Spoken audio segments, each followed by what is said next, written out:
we continue now with our great American panel. It's interesting in this election how Scott Brown won. He kept, at every campaign stop, he said, I am the 41st vote. I will stop health care. He said, I will be for a strong national defense, taking on Obama's policies directly. I will go vote to cut taxes. A very conservative agenda. So obviously that message resonated. He sounded like me, a right-winger. Two things. The message was right, and he was right on the issues, but the attitude was different. The attitude was not this arrogant, I'm going to tell you what you want to do. I'm going to be a servant of the people. I thought that the killer line was that he said, this is the people's seat. This isn't... That was one of the best lines in the campaign. And absolutely. And for Barack Obama to go in there on Sunday and make fun of the fact he drives a GM pickup truck with 200,000 miles, thinking that, you know... Somehow that's a diss. Yeah, that was a disconnect, don't you think, Mr. Mayor? Same as when Kerry got on the surfboard. And I'm sure that Barack Obama recognizes it as a bad idea, because that pickup truck ad was one of the better ads that I've seen in all of my years of being in politics. Mr. Brown kept it very, very simple and very direct. I maintain that he wasn't sincere about any of it, but nevertheless, it didn't come through. It didn't come through. He ran for this on the 41st vote against health care. Democrats have talked about shenanigans. Here's an interesting quandary and dilemma for John Kerry. Is John Kerry going to stand by the people of Massachusetts and the will of the people? And is he going to take a position, no votes until the senator-elect is seated? That's going to be an interesting dilemma for him. I'll say this to you, Sean. I said this was seismic earlier. If the Democrats play shenanigans with this process, either through reconciliation or delaying the certification of Senator Brown, this will be cataclysmic for the Democratic Party. This will be a revolution. This will be. They have a great gift. I think the Democrats have a great gift and a great opportunity to be able to step back and hit the reset button and actually get back to. This is still a center-right nation. We need to be able to get back to the bargaining table and actually move forward a sensible health care reform bill that's not going to be a cataclysmic destruction of the Democratic Party. But the thing, if you look at the polls, okay, what's the most popular party in America today? The Tea Party. What's the second most popular? Undecided. What's the third most popular? Democrats, Republicans. If the Democrats shove this through on some tricky maneuver, then where is the public going to be? It's revolution time. Yeah, I agree. I think if you think people are angry now, just wait. Just wait. Do you agree with that, Mr. Mayor? I believe that the Democratic Party will do what the Democratic Party believes is in the best interest of the American people. Not of the Democratic Party? I think in the best interest of the American people. I think that has been the basis of the advocacy. That's a little bit of a platitude. Here's the question.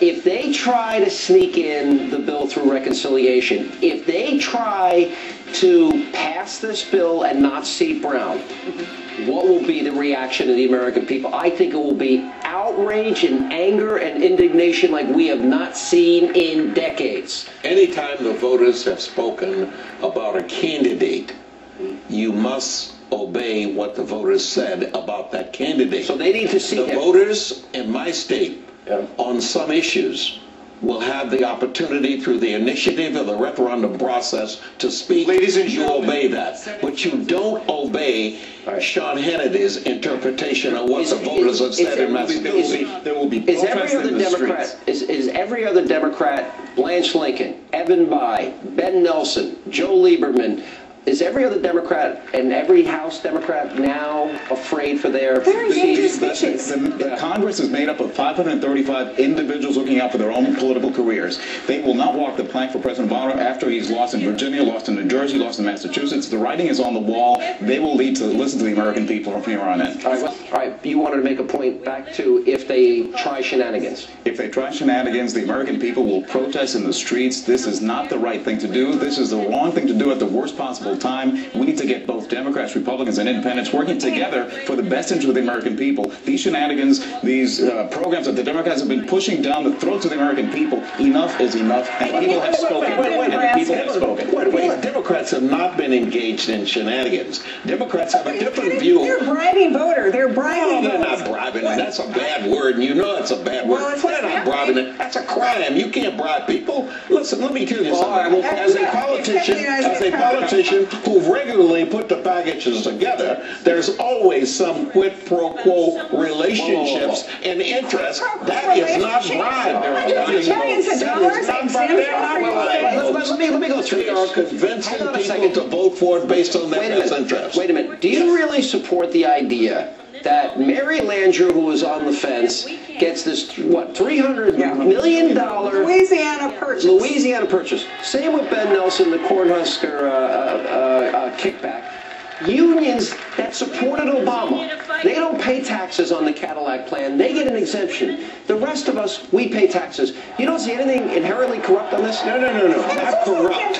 I do see you must not get caught doing that, period. Number one, anytime you try to put something together in the world of politics, you've got to make concessions to folk who have the option to vote. They've got to be able to sell back in their hometown. We are, by the way, he's lost popularity in his state. as you can look over there, the energy is palpable right there at Scott Brown headquarters, and momentarily we expect Martha Coakley to give her concession speech.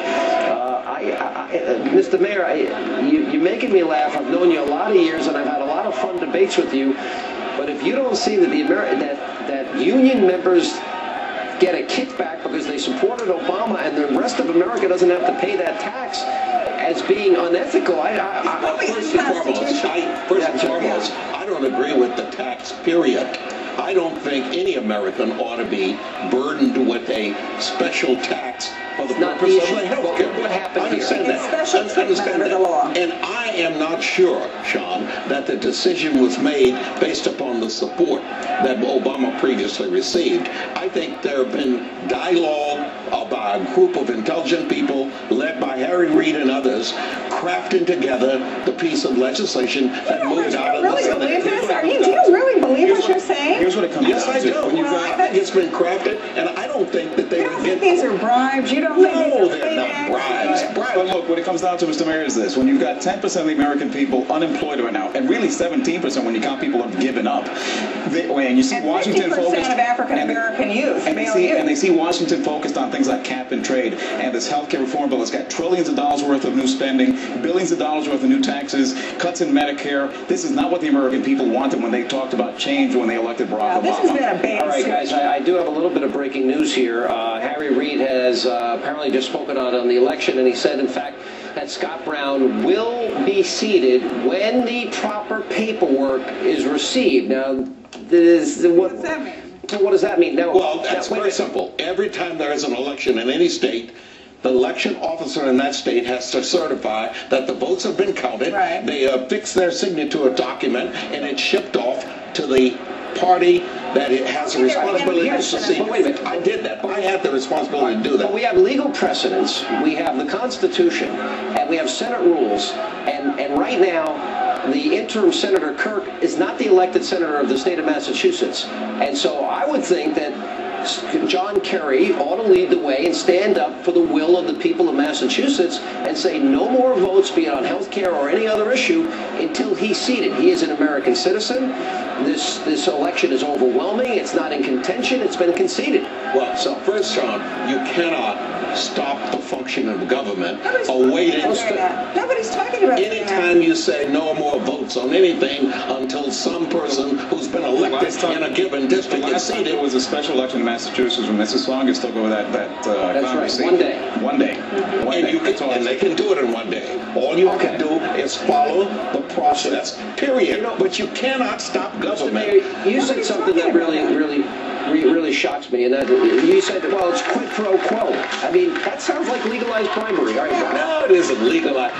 Don't use the term, please. Oh, I like my term. Okay, you like your term, but your term is applicable. As you can see, the Associated Press, an overwhelming victory for Scott Brown in the state of Massachusetts. He will be the new senator. As you can see, Martha Coakley has taken to the stage and is now to address her supporters as we continue our Fox coverage.